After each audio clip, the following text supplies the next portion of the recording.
not Bush, baby? Well, we'll have to see about that. Welcome to the Science Fiction Rating System. My name is Alex Humphrey, and you are listening to the podcast that attempts to rank every science fiction film ever made from 1 to infinity until we die, or they run out of films, I don't know. And I am joined by Chris Redding. Hello. Hello. And Sam Draper. Hello. How are we all? We good? Hello. Yeah, I am good. Good. Busy? Good, thank you. Yes, yeah, Chris has been late, he was delayed. I'm sure he's just been... Was it work, Chris? Was it... Work related. Work related. Is any stardust to twinkle on us? No, not yet. No, okay. I met Bob Mortimer the other night. Oh, okay. Was he nice? Very nice guy. Bob Mortimer. You met who? That's a good one. He's got a new show with Paul Whitehouse cool. where they just sit and fish like the Trip type style show. Okay. Cool. Oh, nice. They did a little screening and there was little drinks that I crashed. Did you ask him what his favourite science fiction film was? I didn't. I don't think he's into it. He does a podcast about football. I don't think he's that sort of chap. Well. Anyway, the reason we're here today is for 2001: A Space Odyssey, 1968. So obviously it's been back in the cinemas recently for its little anniversary. Oh, some beers opening quite savagely there in the background, getting ready. The other reason we're here is because this was a guest selection from Matt Fitch, who is the co-writer of Apollo. Out now by Self-Made Hero, which is a graphic novel about the Apollo moon landings in 1969. It's very good. I've read it. It's very, very good. It's a lot of facts, but it's a bit abstract as well. So I'm going to start by reading what he said, what he sent to us, why he selected it. So released the year before the Apollo 11 moon landing, 2001: A Space Odyssey still feels fresh today. From the famous and admittedly quite hard to sit through 20-minute opening to the mind-bending Stargate sequence, the granddaddy of cerebral sci-fi films is, for my money, Kubrick's masterpiece. I first saw it late one night on an old 14-inch TV as a student, and even then the sheer cinematic scale of it blew me away. You can feel 2001's influence across the subsequent science fiction landscape and its definite presence in Apollo, which is their book. Apparently, after a shaky opening weekend, the film was remarketed as the ultimate trip to a psychedelic youth culture audience, and our take on the lunar landings is also imbued with a certain trippiness. There's even a direct reference to the movie in a piece of dialogue. 50 years since its release and 17 beyond the year in which it's set, 2001: A Space Odyssey is still the definitive sci-fi movie. Pan Am may be long gone, but Kubrick's genius lives on. So that's why we're here. Nice. Yeah, so there you go. So I've kind of set... He should write a trailer. Prepared, wasn't it? For us. Yeah, that was prepared. That Very was a professional. Good one. Yeah. I've kind of Pan Am. Yeah, moment. Good Pan Am reference. Yeah, I kind of split the film up into sections, 4 of which are the official sections of the film, and one of which I've just thrown in for pacing. But the first part, You thought this film needed an extra section? I do. I'll argue why. We'll get to that section, and I'll say why I feel. Yeah. Before you start, Alex, little bit. You mentioned an old TV there. I'll just drop a little bit of old TV trivia. I was talking to my dad about 2001, and he said that when they first showed it on TV, like in the 80s or whatever, obviously TVs were 4:3 then, not widescreen. And he said they showed it in letterbox, but they had like a star field permanently on the screen in the black spaces either side of it. So he said that he's got this memory of it being so distracting. Yeah. No, see, it just looked awful because it just looked like it was like a really distracting big star field. So all the shots that weren't in space look ridiculous because it's got stars on the side of it. But I thought, no, that's just it doesn't happen anymore, does it? It's an old TV. A pity when it came back in the cinemas, they didn't say we're going to show it that way. As Kubrick intended it, you've got this crappy star field around the edge. Well, now they do on 3D films. Sometimes they have the objects going over the letterbox, don't they? It causes a lot of problems, though. Yeah. That does. Ghostbusters did that. Yeah, it causes those projection problems. Well, if the projectionist doesn't know. Yes, yeah. And also, screen, with Ghostbusters, because it's 30 minutes before that effect happens, so you'd be sitting in a cinema going, why are there these huge black lines either the top or the bottom of this screen? But yeah, anyway, back to quite far, the dawn of man, which is where 2001 opened. So, Chris, I know you're more of a fan of 2001. what is your take? What do you think of the beginning of 2001? Because it's quite a brave opening for a science fiction film. Yeah, I love it. It's big in scope. It's great. Last time before this week I watched this, I was on a really long flight, so it worked brilliantly. And do you think it works do you think it works having that opening where it's like zero dialogue? It's like 25 minutes without any speaking. It's like, what am I watching? Yeah. Yeah. And I like the big ideas. Yes. It's good. Because for anyone who hasn't seen 2001, so the opening's set at the dawn of time. We've got these, I can't pronounce what they're called, but they're kind of early man, aren't they? They're apes. Ape. Australopithecine. Thank you, Chris. Australopithecine. So they're all monkeying around, and you just see their life, don't you? See them interacting and all that stuff. And then suddenly, the monolith appears, and it kind of enrages them, and it kind of pushes them towards their discovery of the first kind of weapon, basically, isn't it? And Sam, we know you're not a fan. Do you buy that beginning? Are you okay with that beginning of the film? It's all right. It goes on too long, doesn't it? Does it? It sets it. Like, you don't need all that monkeying around. You don't think it sets it up well? It's all right. I like the first shot. I like I love the bit with the slow motion in banging the bones and stuff. And look, we've got a tool like that. Monolith's all right. It just goes on too long, doesn't it? And I mean, cinematography is lovely at the start. I mean, it's not. This isn't the problem. No. I don't hate this bit of the film at all. This bit was fine. It was fine. Bit of trivia as well. That monolith, that's like the very last thing they decided on for that alien. Do you know that originally that wasn't actually like a person? Oh. They went through loads of concepts of a very skeleton, greyish looking alien, God. They wanted an actual alien, and then Kubrick said that you can't imagine imagine things that you can't imagine. If you know what I mean? That's not the quote, but like that, you need something that you're not going to be able to get. It's right. Black monolith. He is right. Yeah. So, he's right. Sam, this isn't the bit you have a problem with. Do you think it's okay? But you think it's too long, the beginning? I think the slow pacing is just the language it uses, the film, and I think it works. The slow pacing works for the first hour, okay. in my opinion. But anyway, I love how the bone turns into a satellite. Well, exactly, yes. And I've got a bit of trivia here. Nice. A lot of people think that is a satellite because you've got that amazing it's jump an cut. orbital missiles platform or something. Indeed, Chris, it is an orbital nuclear warhead. So what he's kind of saying is that you're going from the first weapon to kind of the ultimate weapon.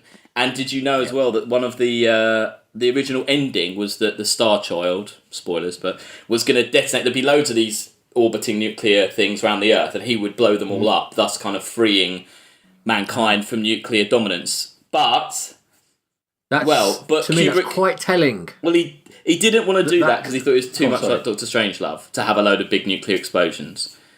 But he didn't think that perhaps it was a little bit too obvious a subtext. I just think. But anyway, a lot of people think, so you got that amazing jump cut, probably the biggest time jump cut, and then we're into part 2, which it doesn't have a title card, part 2. But it is officially dubbed by Kubrick, not me. This is an official one. TMA1, which stands for Tychomagnetic Anomaly. And it's basically, we've gone from early dawn of man, now we're in space. And a lot of this stuff, a lot of these, there's amazing sequences of spaceships, of spaceports, inside spaceships, outside spaceships, lots of classical music. This is kind of the stuff that a lot of people, when they think of 2001, this is kind of what they think of as the film. Yeah, so Sam, come on in. So what you think this is the best bit of the whole film? This is where the film should stop. I love all them the procedural stuff going to space. It's amazing. Pan Am stuff, the Skype. Yeah. It still looks really good today. It all works, all very coherent. You can tell they pre-produced this film forever because there's such attention to detail. And it's beautiful. I mean, it really, apart from the kind of knobs and buttons, they've kind of got a lot of it right, haven't they? It really looks like what we would use, totally. Or it looks usable, doesn't it? Well, you're talking as if this stuff exists. Yeah, massively. What do you mean? Well, no, it doesn't. Well, no, but some stuff like this exists, doesn't it? Well, like the Skype on the back, the TVs on the back of the chairs, stuff like that. That's all stuff that yeah, video phones. He's got all that right. No, spaceships don't exist, but yeah. Yeah, thanks. Just needed to clear that one up. Yes, thank you. Just in case, yeah. The payphone was good. Yes, when he calls, that's my Bush baby quote. Yeah. I like how they linger on that. The call cost $1.50. I guess that was extravagant at the time, wasn't it? So they linger on that. In some ways, ages, it's kind of flipped because whatever. it's also meaningful in the sense of they must have readjusted their currency. Ooh, now. I wonder. Do you know what I mean? Like it might have been expensive then, but now, we'd accept that they've readjusted their currency. Yeah. Or it's just cheap. Yeah. It's just cheap. Yeah. Yeah. The special effects took 18 months, a cost of 6.5 million, and the total budget was 10.5 million. And the Space Station 5 model was 7 foot across. It was found a few years later after the film was made, discarded in an English field with wild grass growing over it, rapidly decaying over its grass growing over its surface. The model was destroyed by vandals a few days later. Sorry about that. Sadly, it was built by a boat maker. I mean, it's incredible. With it had all sorts of class people. Yeah, and I think all this procedural stuff, I think, is where it is just... I think it's a masterstroke of the film, the pacing and the procedural thing, because it's almost so mundane and so everyday. So you're sitting there and you've got this amazing kind of juxtaposition of something that is so mundane and boring as being on a flight going somewhere and having a stewardess grab your pen. Yeah. But it's a pen in space. It's a toilet in space. It's space food. But when they're in, that seating area where the floor curves away. Oh, yeah. Like, it's just incredible, like, set design. Yeah. And also, like, he's basically, like, inventing a new language. Oh, yeah. Because all this stuff, this is Star Trek. Because science fiction before this was a load of bollocks, really, wasn't it? Yeah.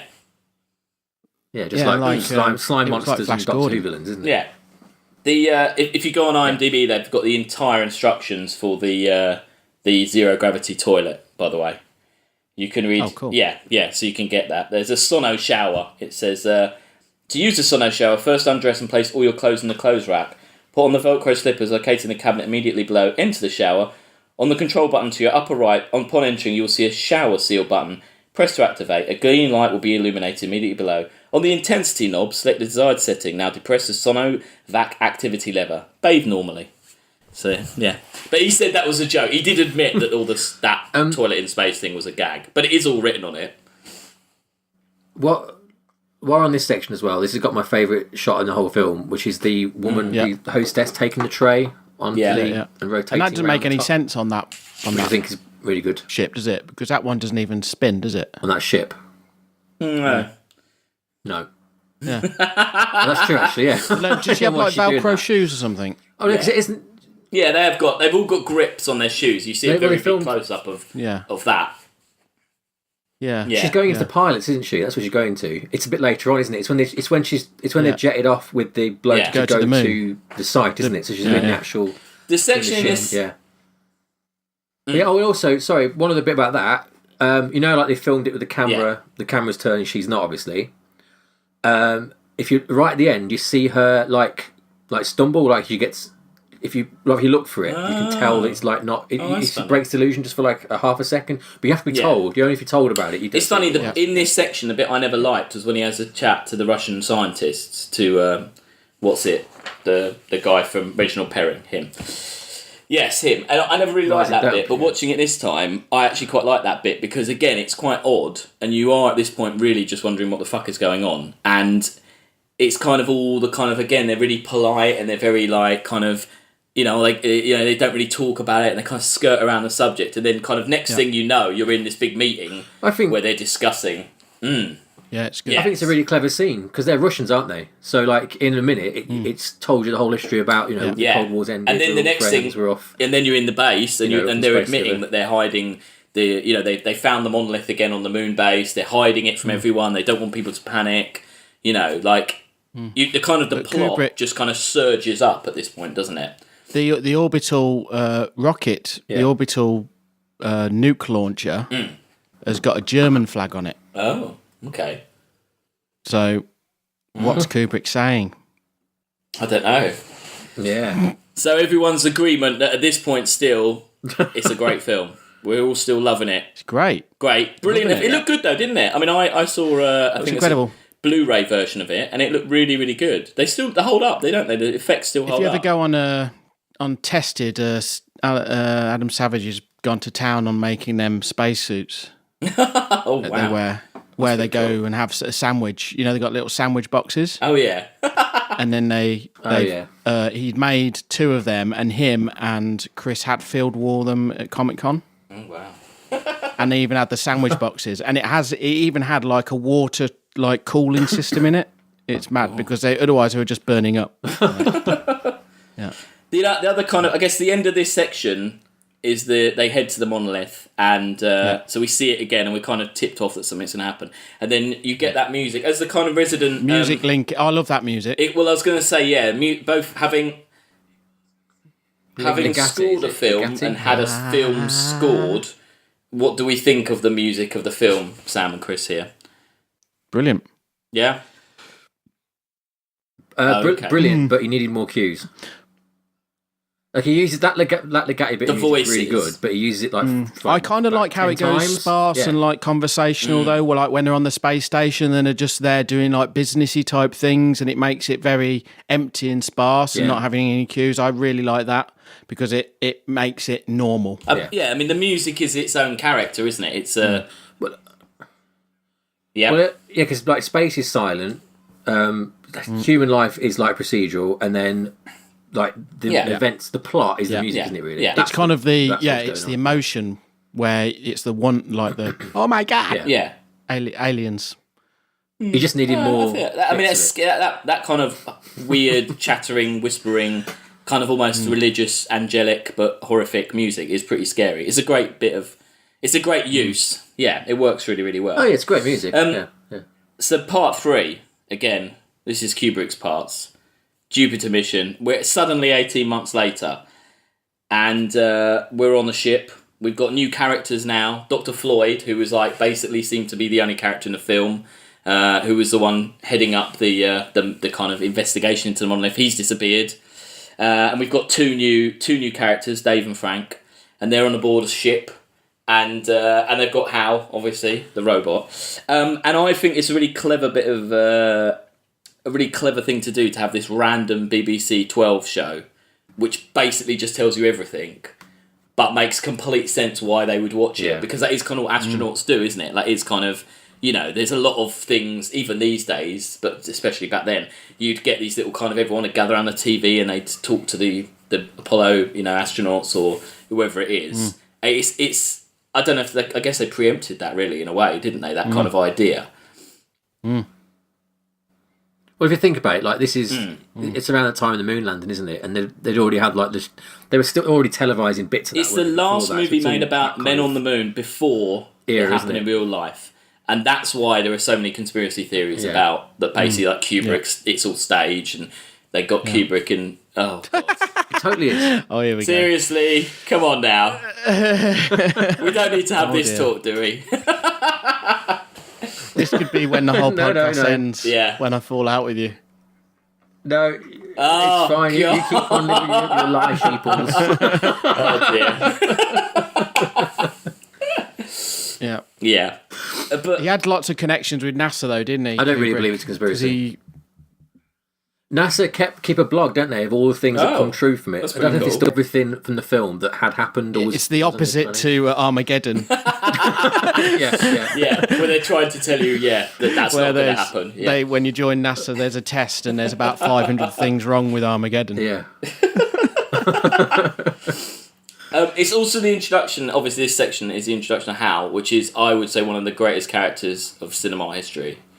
Just putting that out there. But definitely, the greatest robot. I mean, come on. The greatest AI. How about that? One of the most iconic AIs. I wouldn't say it's the iconic, greatest. Yeah. It's not the greatest. What about Data? Data's one of the best. Come on. Okay. Yeah. Well, anyway, but... The Doctor. The Doctor? Well, he didn't have a film, did he, though? No.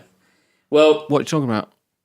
The Doctor of Voyager. Cinematic AIs. Yeah, he was in First Contact. Oh, he was in First Contact. Yeah, take it back. Yeah. Zinger. Yeah. Did you know they went through a few voices for Hal before they settled on the one that they ended up with, who is I think it's what's his name? His name's Rain. He's a bit camp, isn't he? He's a bit camp. I like it. Douglas Rain. I like his voice. You know, he recorded. It's all right, but there's a camp undertone there. Yeah. When he recorded it, he was in Canada. He was barefoot with his feet resting on a pillow to get a relaxed tone.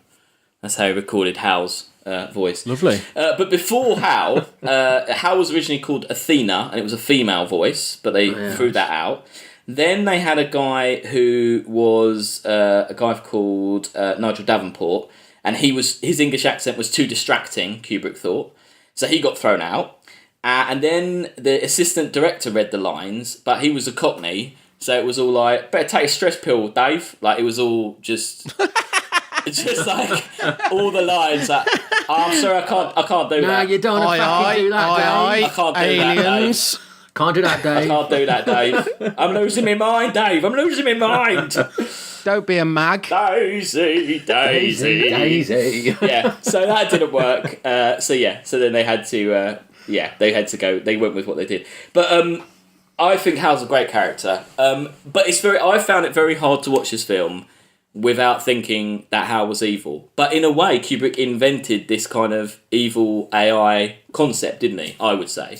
The HAL 9000. Do you think there's films before this that had such a kind of evil... No, I don't. But I want to just take umbrage with your issue in being a great character. He's not a character. He's a plot device and a red light. He's a character. You don't think he's a character? You don't kind of care about him? No, nothing gets explained or like nothing's going. It's just nothing engaging about what happens. Okay, I think you're reacting to the sense of how we interact with computers. There are intelligent computers and things that we use, and we would never call them a character as such, like Alexa. Yeah. But in the sense of when this was made and what this is and what it represents, it is a character. Yeah. But I mean, more in the sense of, like... He has a personality. I don't... Yeah. Has he, though? Them character... And also, it's kind of that old thing, that acting thing where, when there's a king on set, you don't act like a king. It's how the people around you act. So them people on that spaceship were reacting to him as a character. And now we would never think like that with this sort of thing now. I think my issue is I just don't think the turn is earned when they know, when they get the thing that has gone wrong. Yeah. I don't get they go straight to like, oh, better not let him hear us speak. But that's because he controls absolutely everything. Yeah. And they've never ever gone wrong before, and it's obviously so. Okay, plot wise, if you're catching up, so that Hal says there's something wrong. They go out in space in an amazing sequence that still looks great. They get this bit. But what's actually wrong? He says that the communications radar is broken, the communications satellite, and it isn't broken. Right, okay. They cannot find any reason. There's no problem with it at all. And when they contact Earth, Earth says, "Well, we've got a HAL 9000 here, and our HAL 9000 says there's no problems." So maybe your HAL 9000 has gone wrong. And then Hal says, I haven't gone wrong, it's humans. Humans have mucked up. It's always humans, it's never me. And that is kind of when they start going, we're not sure about this. Yeah, now I realise it's a communications array, I can't take my point back. To be honest, I started to drift off by this point, so I wasn't really following it. But anyway, carry on. So plot-wise, this is when they kind of... So all that happens... And they do start, Frank and Dave do start getting a little bit worried about Hal. And they do this kind of very like, oh, we're just going to go off to this pod and, join me over in the corner and sit in the pod. And so this is where I have put in another part, which Kubrick hasn't inserted. But I would say the moment when they're in the pod and you see them talking... And when you suddenly see the close-up of Hal and you see that he's reading their lips, to me, that's a kind of... To me, there's another part after that. And interestingly, it's actually where, originally, that is where the intermission is within the film. Yeah. So, to me, that is a section where it's very much... There's a line there where Kubrick is saying, before that, you kind of thought everything was fine. After that, it's not fine. So that's where I've kind of put in another part here. Didn't he cut half an hour as well after the first showing of it? Oh, I don't. Yeah, the premiere was longer than the. Yeah, they cut half an hour. I wonder if that was that might have been around this area of the film. I mean, I think there are more. I'd read that there are more explanations like as 20 to minutes. Yeah, as to why. 20 minutes. Yeah. I've read there's more explanations as to what happens with Hal and why he goes wrong and all of that. But I personally didn't think it needed it. I mean, I bought it completely. Yeah. But you didn't. Is that what you're saying, Sam? No, I think maybe I did. I don't know. I say I don't know. Whatever. Carry on. It's the next bit's the real problem bit. And I think the next bit has worn off, in my opinion, of this previous bit. Okay, so we'll continue. Plot-wise, the next bit, Hal goes crazy, starts killing people. And it's funny because this is a U-rated film. In the cinemas, when it came back in, it's a U. There are 5 on-screen murders, if you include a person back in the dawn of time. And there's also the words hell thrice and damn twice. There you go. So what are we teaching our babies these days? Hell and damn. Yeah, hell and damn. What do you think of this bit? Is that bad though? Damn. Did they explain what happened to the first team? Does that ever get explained? Does it? What first team? You know, the ones who got the beeping noise in their heads. No. The Doctor on the moon. No, it kind of just goes to the future. They never explain that. Yeah. But what's your take on this bit? Because tonally it quite shifts, doesn't it, Chris? It's now almost a horror film, as how kind of bumps people off. Do you buy it? Are you okay with that, or do you think maybe it's a bit doesn't really work? Or no, I think it's a welcome change in what it is. It is completely different to what we've had before. I mean, it shoots up the pace, doesn't it? It suddenly gets quite quick. It gets quite. Yeah. There's quick cutting. People are dying really quickly. It's not a slow meandering film anymore. No. It's just funny that you kind of lost focus here, Sam, because it's the most pacey bit. And I do this like is where everything. Nothing happens. Sorry, go on, Chris. I do like everything on board the ship as well. I just think it works. I just think the. Although it's interesting when you say what happened to the people on the moon, where they're obviously. Did they die? I don't know. Well, but it's like, did they just send this small crew to this other one, to Jupiter?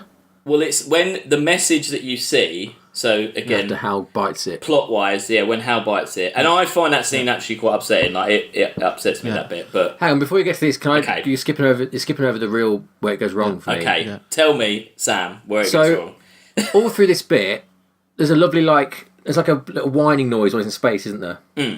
And did I watch this with you in Canada, Alex? Oh yeah, didn't we go and see it at the? Yeah, so I've got a lovely memory. Yeah, but it was the heating had broken. It's very drafty, and I was like I was sat under Lee's coat and basically slept through all of this. I remember it being really nice and you really did good. sleep, yeah. But I know why I slept through it now, because from this point onwards, nothing happens. Oh, it's bullshit. just so slow and so boring. Oh, I just don't agree at all. All the shots are so just. Look, I've got it. I understand. You've got this lovely spaceship. You've built it. You've put an AI in it. Wonderful, fantastic.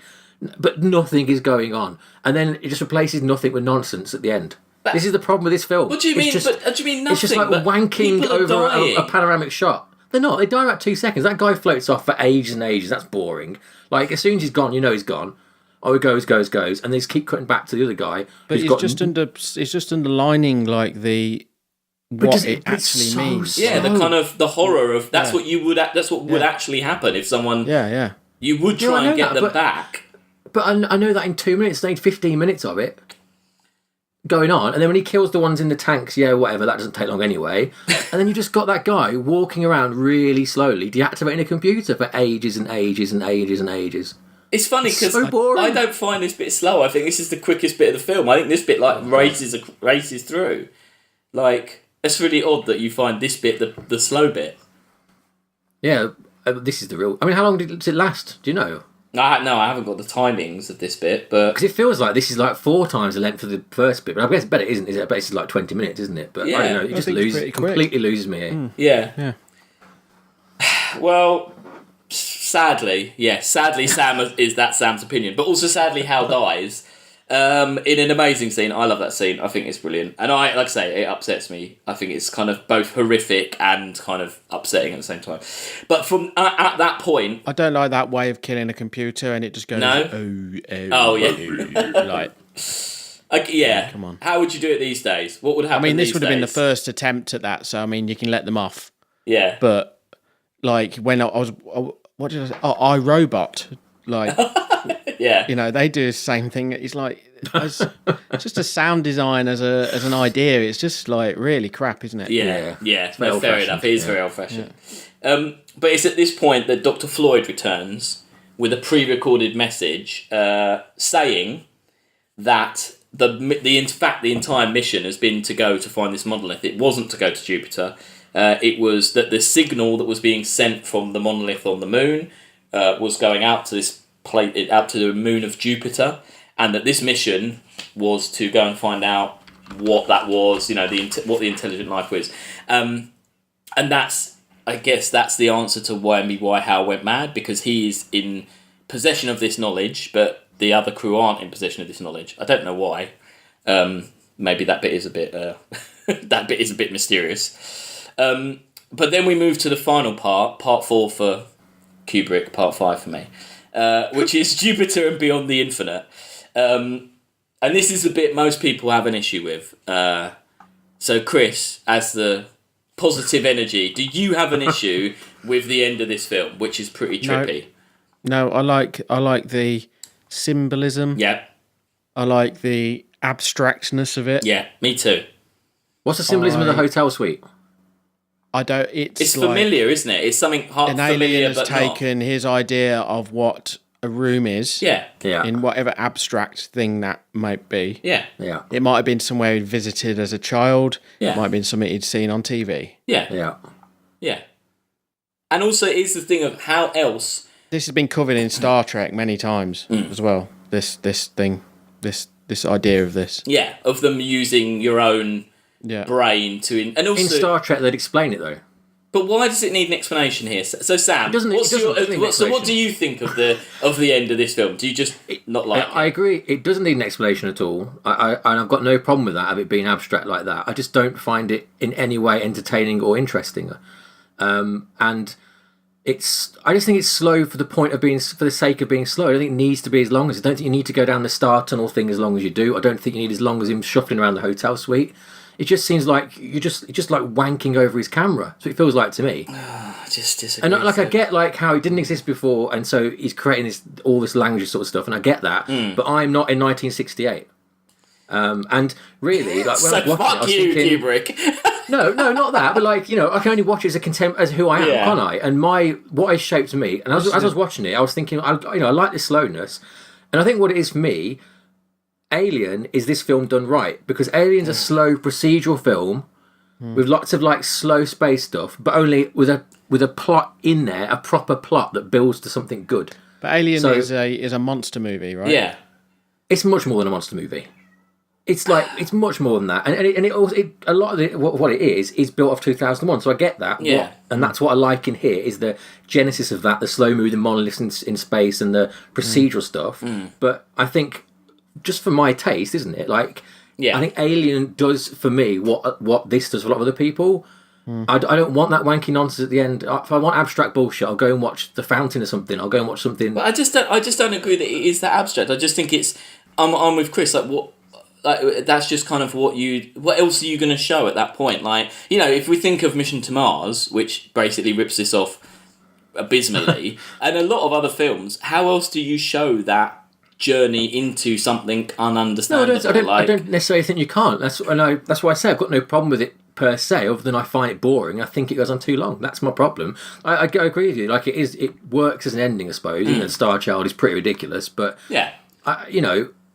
but I just think it is genuinely like an hour too long. I think your things is just a pacing issue. I think more than anything. You like the content, but if it was just like twice as quick, I think totally. But also and perhaps a little bit more. I don't know. I think it's the pacing's the main thing, and the aesthetics of the ending. Just I don't like it. It looks rubbish.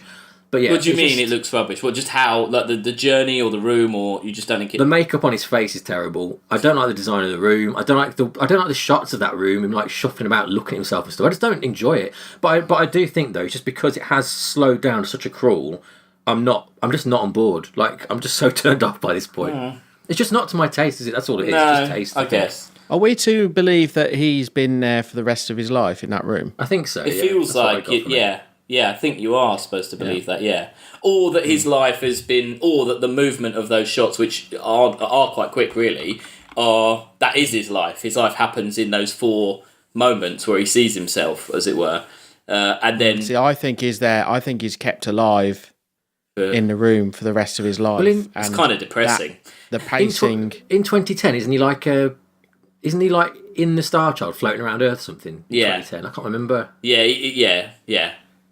So he gets off, doesn't he? He goes away from there. Yeah. So yes, plot-wise, if anyone's still bothering, Dave goes through the Stargate, goes into the monolith, a giant, huge monolith, and ends up in this room, and ages, and then in the end he sees the monolith again, and reaching out to it, he's transformed into this giant kind of baby embryo in space that sees all and experiences all, and in the final shot looks directly at us, saying... Yeah, who are you? I don't know what he's saying. Maybe he's saying something like that. Yeah. Well, I think it's all brilliant, and I think that ending is brilliant, and I think it totally worked for me. I think when I was younger, I thought it was a bit pretentious, but I didn't think it was pretentious this time, because I just thought, but I've seen so many films that have tried to do this, and thought that they could do it better, and they did it worse. I just don't think that... I think that even though now we could have an alien that looks brilliant, it still probably wouldn't be as good as the monolith as a representation of alien beings. Even though we could have a time travel or a space travel thing that looks better, I don't think it would be. Do you think that? Because it's about what we can imagine. It's what we can imagine. I don't think our brains, just because... I think it's about like the interpretation of like... I don't know. I don't know why, but I don't think... Because I thought it's because of the restraints of the technology at the time, but really there's nothing there that... He doesn't seem restrained by technology at all, does he? Like, what they wanted to show, they show, don't they? Yeah. Which is good. Yeah, he went all out. I mean, he's a methodical filmmaker, and him and Arthur C. Clarke worked so well together, and they did tons of research. I read that one of the critics at the time was like, oh, the acting's terrible, the way the astronauts talk is so clipped, and they've got no emotion. And in fact, that's because that's exactly how an astronaut would talk, because that's who they are. They're military people, and they wouldn't be all this like, oh my god, the machine's gone mad. And in fact, it's just immensely accurate. There wouldn't be military people then, though, would they? Because but I guess he was looking ahead to what... I guess it was speculating, weren't they? They were... No, I mean, if there's big space stations around the world, it would be a normal thing, wouldn't it? But if you're going on a deep space, you're piloting a ship into a deep space thing. Okay. I mean, like Frank and Dave are, but... Can I make a quick point about drugs? Go for it. Bad? Well, no, a lot of like hippies, like 2001, because it's a bit trippy, isn't it? Yeah. And, people on acid in the 60s loved it. John Lennon watched it every week, all that sort of stuff. But Kubrick and R.C. Clarke were like massive squares and didn't do any drugs, and that's why I think it works on this level, because Scanner Darkly, right? That's a trippy film made by someone who's taking drugs. Yes. You need someone square to make the trip, don't you? Yeah. And I think that's an important lesson that cinema could learn from 2001, is that, like, do your research, build something well, and then go and let it be trippy, but don't take the drugs first. Yeah. So that's take the drugs after, is what you're saying. Yeah, that's my platform. Wait till you finished it, then get loaded up. Yeah. That's how Sam makes all his music. Make your masterpiece, then take the drugs. Yeah. How influenced were you, Chris, personally, by 2001? Very. Yeah. How much of 2001 is kind of reflected in Somnus, your masterpiece? The whole thing. Okay. Yeah. Still available on iTunes. Yeah. Well, I'd say, people like 2001, they should get out there and buy Apollo and buy Somnus. There you go. Two big plugs on this episode. Yeah. So it's influenced everyone, but it's influenced you personally in a lot of ways. Yeah, I mean, I was, when I was young, it was always there. I never because I thought it was a little bit pretentious when I was young, like you. And, it just sort of settled with me, I think, and I like the music and the technicalities of it all is very good as well. I kind of like how it's not showy and Hollywoody acting wise. Yeah, no, I agree. It's not. I'm just trying to think what would be. It's not a performance. Yeah, it's not about the performance. No one took a role in that to be like, oh look, I can showcase my. It really, the cast could be anyone. I mean, it's not. Absolutely. Diss to that's kind of interesting, though, isn't it? Yeah. Like, and I think actually the guy is. I think Dave is really good. I think his performance is Kia Dulia. I think his performance is good. I think there's a lot more going on in his face than if you watch it a number of times, you can kind of see the fear and stuff in his face without him going over the top with it, really. Absolutely, yeah. And a lot of people forget that all those monkeys at the beginning, they're all amazing kind of actors on the kind of Andy Serkis, You know that one that gets attacked by the tiger or whatever it is? Oh, yeah. How did they do What's going on there? Well, how did they do that? How did they do that? It just looks like it happens, doesn't it? Yeah. Yeah, no, I couldn't work that out. I think Kubrick just let a leopard in. Yeah. Yeah, they were all blokes in suits. He got all the shots he needed and then just released the leopard. Yeah. Final day, everyone. Okay, got on the walkie-talkies. Yeah. All right. Release the leopard. So stand back, crew. The rap party's at 3, but we just need to get one keep more rolling, shot keep done. rolling. Yeah. Just stand over there, Terry. No, it's fine. Yeah. No.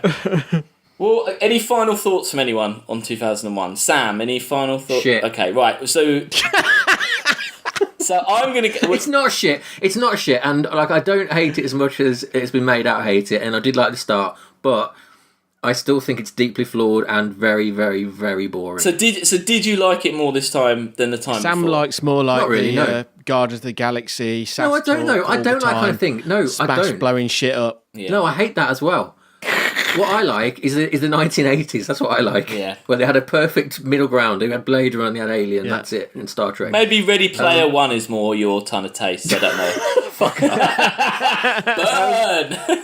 No, I did. I still like the original bit. And also, when I started watching it again, I remembered thinking, oh yeah, this is really good, this first bit. And I remember all that really well. And I do like it. And if it stopped when they got to the Howl bit, I'd be fine. Okay. Well, I'm going to go first in ranking it. And I say that it's number 1. No. Yes. So that's my opinion. Chris, we'll go to Chris second. What would you say, Chris? It's not as good as AI. Ooh. And it's from the same sort of mind. Oof. And I would put it down to probably around about 16. Brilliant. Oh, no way. It's a good movie. What a twist! What a fucking twist! So This is the kind of twist that 2001 needed. This is below Predator 2, and I love Predator 2. No, below Fifth Element. No, but that's still below Predator 2. You realise, and it's below Fifth Element. It needs to go. And it's below Fifth Element. Fifth Element actually covers the same sort of bullshit. Covers the same sort of ground. Are you fucking kidding me? Covers the same sort of ground. This is like that is the ones next of all the people. I thought Sam would call this crap. This is like what's that film? This is like Jigsaw pulling the cloak off himself at the end of Saw. I was on your side until I saw you eat ketchup the other day, and then. You can't bring that into it. Don't keep your beef away from it. Don't keep my personal ketchup. Don't tar Kubrick and Arthur C. Clarke with my ketchup. Well, I guess so. What's that? I would take around the low teens though if it came to a what's it? I can't fucking. I was going to say 24. Oh, you fucking you. One below Westworld. I can't believe you put it at 1 though. It's not a 1. It is 1 because none of those other effing films would exist without this film. Oh, apart from so what? Invasion of the Body. So every one of these Joker-ass films rips this off. Yeah, but you could say that about the first guy who got a camera and shot. Because this also, it's an amazing feat of technology. It's a great story. I don't care. No, it is important. It invents not only the crazy AI genre, but it also invented the kind of alien engineers Prometheus bullshit genre. It's a fucking work of art. Shots in this just are pieces of art. I mean, if you want to put that out there. So the film that influenced the film that you made is lower than Donnie Darko. It's lower than Starship. I can afford to do like Jurassic Park. I can afford to do RoboCop. This podcast. You should have seen my low-budget version of RoboCop. It wasn't good. Oh God. Well, I mean, I don't know what to say right now. I'm going to say this has been the most fun 5 minutes I've ever had in this podcast. Fucking hell. The like heel turn that Chris has done. It's just brilliant. I love it. No, I said I enjoy. You know, why can't I enjoy 16? Something but just think these films are better than it? I completely agree. Better than so it's worse than Ghost in the Shell. It's worse than the animated film Ghost in the Shell. Ghost a film which you said anomaly for them. Well, yeah, but for me there. But you're saying it's not as good as it. It doesn't matter. It's an anomaly. It's on the list, Chris. Okay, Chris. Right, Do you I'm just going to have. Do you think Terminator 2 is a better film than 2001? I'd watch it before 2001 again. Yeah. See, 24 works for you, doesn't it? Just saying. No, I think it should be. I think it should be around the 13 area. Right, so what we've got? We've got a 1, a 16, and a 24. He said the 13 area. Come on. All right, okay, 13 area. Well, yeah. Because Invasion of the Body Snatchers. That was a good yeah, film. I mean, I reckon. Yeah, that's a good area for it. I think. It's important. It's a great film. Don't get me wrong, but it's kind of like it's the blueprint of what these films are, which doesn't make it after everything people invented and came up with in the decade afterwards. Doesn't make it better. But I still think it looks better than a lot of the films on this list. I think it looks better than Fifth Element, effects wise. I think they look better. But that is not the be all and end all, though, is it? Yeah, but you just said it. If you compare another element of this film, I'd say the effects are better. I'm saying how people took the ball of this space sort of genre and ran with it. I don't think many people did it better, though. Personally, I don't think there's a film about this subject that's better. There's a lot that are worse, but there isn't one that's better. I don't think. What do you reckon to Moon? I don't mind Moon, but I think it gets a bit up its own arse towards the end, and I don't think it's not in the way that this does. I think it gets a bit in a whole completely different way. In a different way, it gets up its own arse. Yeah, different arse. Yeah, different decade, different arse.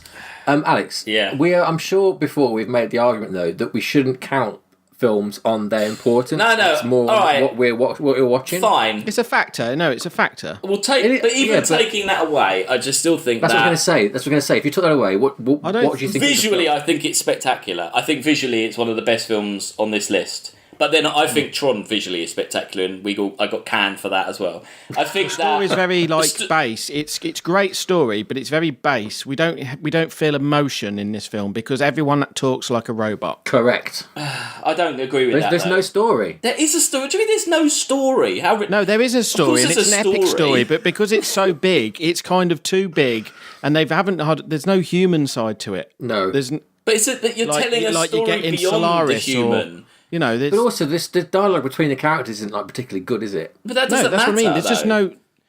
There's just no like human patter in it. Oh, so you want some sass? So Guardians of the Galaxy should be number 1.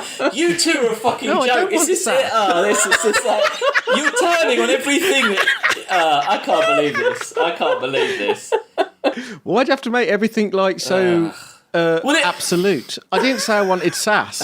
I just said I want a human emotion scene in there. I want where someone has lost someone or wants someone or it's just none of that. I'm not so into the emotion, but I think that in its absence there seems to be something else. I'd love some 80s kids in there as well because I know Sam loves them. Yeah, fuck that. That's the longest thing about this. That hasn't been invented yet. No kids. No kids. Well, there's one kid, isn't there? I'm gotta get me a bush baby. Yeah. Whatever she says.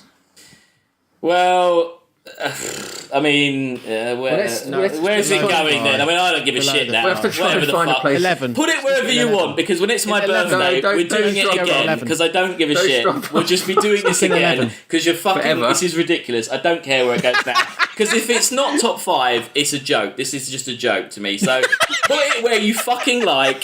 Shove it at the bottom of the list, because it's going back on again. You're going to watch this again in a re-ranking. I do not give a shit.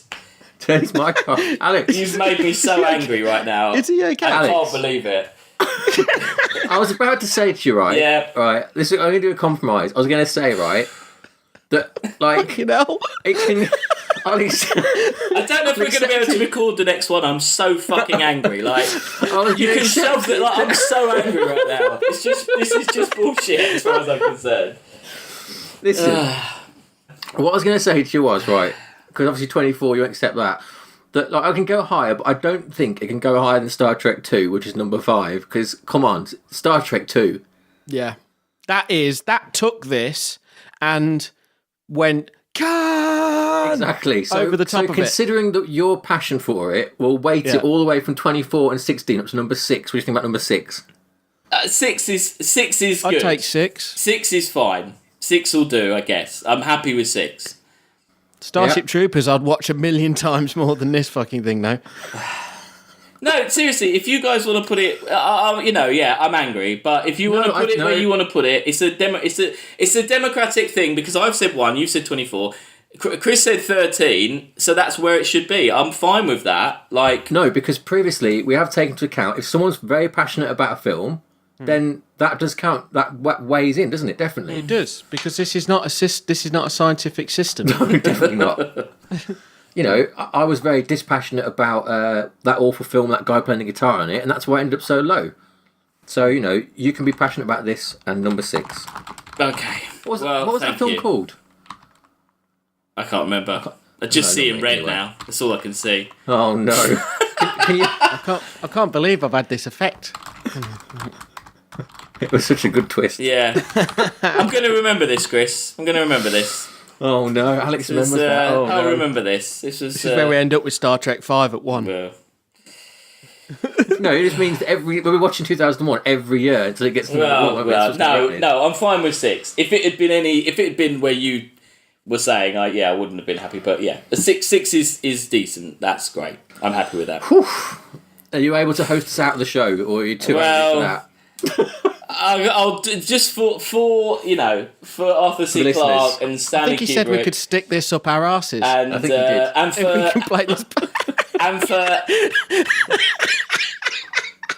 and for Matt Fitch, who picked this film. Yes, well, this has been a controversial episode. At least it's what the listeners like. Yeah, definitely. Yeah. And not since Ghost in the Shell have there been so many raised voices. No. I guess now we need to cut to our much more calm and happy past selves to introduce what next week's film's going to be, I guess. Yes. Take it away, past, future Go Sam. Past selves. Hello, Chris from the past. Tell us about next week's film. Hey. So next week we're going to be analysing the classic film by Steven Spielberg, Jurassic Park. Wow, a big released one. in 1993. Yeah. Before we go any further, worth noting this is the final of the films from the first week that we're re-watching, isn't it? Yeah, and probably the most controversial, because I really we knocked this one out quick early on to get us going, but this needs a proper analysis. Definitely. So Chris, let us know what this film's about. So it's often been described as the perfect premise. A scientist brings back dinosaurs on an island. Dinosaurs escape. Sounds a bit like Westworld. It is a little bit like that, but with dinosaurs instead of cowboys. Anyway, it's set in an island. It's a theme park, and it all goes wrong. I don't really need to say anything other than that, really, do I? You don't. I mean, everyone's already seen it anyway, haven't they? The trailer I found is allegedly the very first trailer released for this film. So there's shots in this which aren't in the movie. Oh, there we go. Let's have a little watch. Since the beginning of time, man has searched the earth for evidence of its past. But while some have looked for clues to the mystery, one man has found the way to bring the mystery back to life. I own an island off the coast of Costa Rica, and I spent the last 5 years setting up a kind of biological preserve. Here, on this private island, science has defied evolution. Where do you get 100-million-year-old dinosaur blood? Genetics has mastered. Well, this is big trailer as well. God, this has got loads in it. No dinosaurs, though. No. Everything they've done with the puppets. Dinosaurs. There's loads. All the animatronics are there, aren't they? Yeah. Wow. It is a lot more showy, though, than I remember. Yeah. That's funny. I don't remember the trailers being that. I thought it was a bit more cryptic, but obviously not. I remember just like the boom and the ooh, You know that noise from the start of the film? Yeah. Maybe once I thought it was the bit when they first see the the very first dinosaur bit. I thought that was just a trailer, and it was much shorter, and you just went, oh wow, look at those dinosaurs, but it didn't really show any more. They did some more minimal like teasers, I think, trailers. Yeah, but yeah, they probably hadn't finished the CG dinosaurs at this point, and a lot of the ADR lines are different as well, aren't they? Like the definitely. The deliveries are slightly different. Yeah, and the theme's missing. It's Jurassic Park is released on 4K on the 21st of May. Ooh. So this is a perfect excuse for me to waste money buying that and watching it in 4K. When's Jurassic World? I imagine it's the week after, isn't it? Which is probably why it's coming out. So how do you watch it on 4K? Do you download it or something? No, I've got a 4K. Well, my Xbox plays 4K. BIOS. Yeah. No, Blu-rays. They're like 4K Blu-rays. The Blu-rays 4K. I mean, to download them. No, they're different sorts of Blu-rays. Oh, okay. Like they're called 4K Blu-rays. Because I think the downloading the file will be massive. Although Netflix is 4K, and that streams all right. I don't know. 7th of June, Fallen Kingdom comes out, which looks terrible. Yes. Yeah, really looking forward to that. I haven't seen it in a long time. Oh, you're in for a treat. Yeah, fantastic. So join us next week for that. Now back to Future Us. Bye. Bye.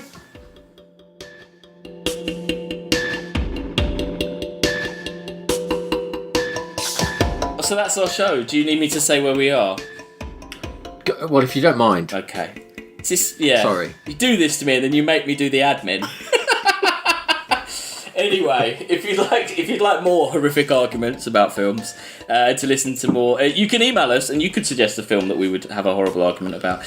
You can comment on or comment on 2001. Yeah. At sciencefictionratingsystem@gmail.com. The website sciencefictionratingsystem.com. We're on Twitter at SFRatingsystem, Instagram at sciencefictionratingsystem, and Facebook at SFRatingsystem. Although no one follows us on Facebook, I really try, but it's pretty dead. Facebook. Budding filmmakers out there, we're going to do a film festival, aren't we? Well, it's been talked about. Yeah. The page is up. Actually, I need to show you. Oh, I haven't seen this. Not to the public, but exciting. Okay, cool. on the back end. Very exciting. Well, if anyone fancies doing a little short film competition, we're going to run over the next 2 or 3 months, probably. Yeah. Coming soon. Keep your eyes peeled. We'll tell you all about it on the next episode. Probably the episode after next. No, it'll be after next. In fact, it'll be. I've got to think about what we've recorded. It'll be 3 episodes from now. You'll hear about it. Will it be the episode from now? The one that Chris is hosting? Will it be that one? Then? I'm just planting the seed. Good. Okay. Cool. Yeah. Get creating now. Yeah. So that's it. Well, thank you for joining us. Thank you, Chris. Thanks for hosting, Alex. Okay. Good job hosting. Thank you. Thanks for the entertainment. Please come back next week. Yeah. Great. Please come back. We'll see you all soon. Bye-bye. Bye. Bye.